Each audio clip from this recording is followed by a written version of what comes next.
I'm so excited to be celebrating Coming Out Day with the cast and team behind my favorite show, The Real O'Neills. Thank you for talking with me. You're so welcome. I love the show. Now, are you Catholic? I am not Catholic. I'm Jewish, but there's similarities between Jews and Catholics. But a lot of our writers are Catholic, and so we mine from those stories, and they fill us in on the details. Now, how did you guys come up with the whole concept of having a young gay kid coming out to his Catholic family in the Midwest of all places? Well, it was loosely based on the life of Dan Savage, and he lived in Chicago, and he came out to his family, much earlier than Kenny did, and it was really based on that and the relationship that he had with his mother.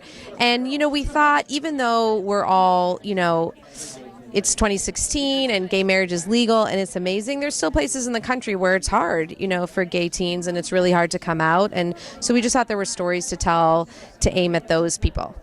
I am so impressed with your writing because you guys cover some really serious subjects, but you're able to do it so lightly. What is the writing room like that you guys are able to sort of mine these stories but still keep it humorous and family friendly?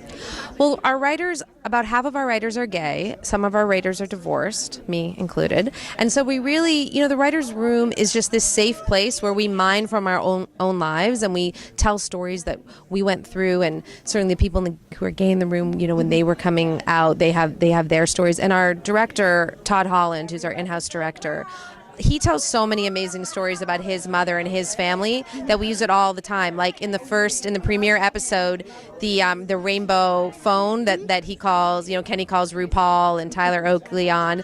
That was really based on a story that Todd Holland told us about his mother, watching a gay pride parade, turning to him and saying, "Can you tell them to tone it down a bit?"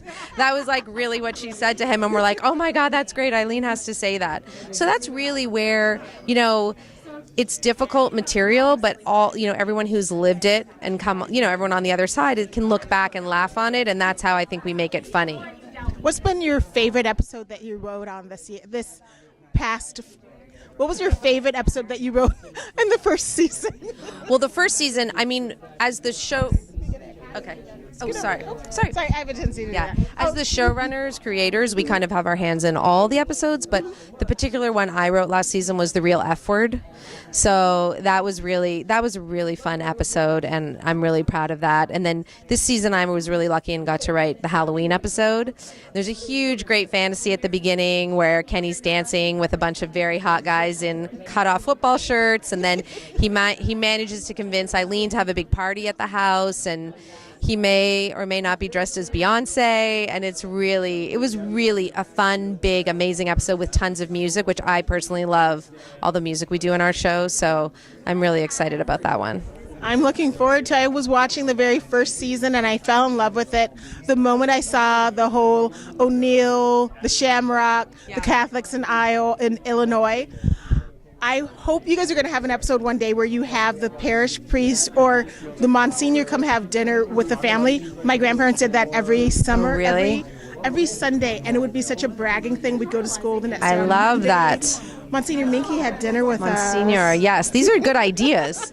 Everyone's giving me such good ideas. We need you guys in the room. Catholics are so fun. Yeah. We're so repressed, but once we let out, we're crazy. Yeah. We also do a great story this season where Eileen is feeling slightly guilty because she's dating the kid's vice principal, and she's kind of been avoiding church a little bit, so she joins CrossFit, and she exercises every day, and it kind of becomes her new church. Oh my gosh. CrossFit is a church. Exactly. I did that. I lost so much weight with it. She goes kind of crazy. She originally goes to stop Kenny from flirting with the instructor, and then she ends up falling in. It's kind of like a cult, right? So we do a great story about that.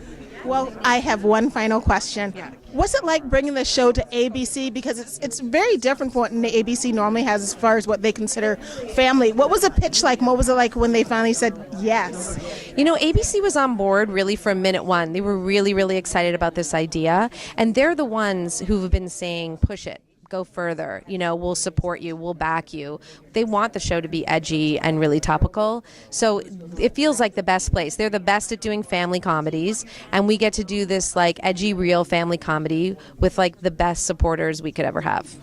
Well, I love the show. Congratulations on season 2. Thank you. As well as premiering on Coming Out Day. It's so exciting. Yay. That was just the best stroke of luck. It is. Yeah. I cannot wait to see the premiere this evening and to watch you guys every Tuesday night, ABC at 9 p.m. 9:30. It's amazing. 9:30. I was so 9:30. close. It's okay. Right I'll after be fresh off the boat. Watch it anyway. Watch the whole night.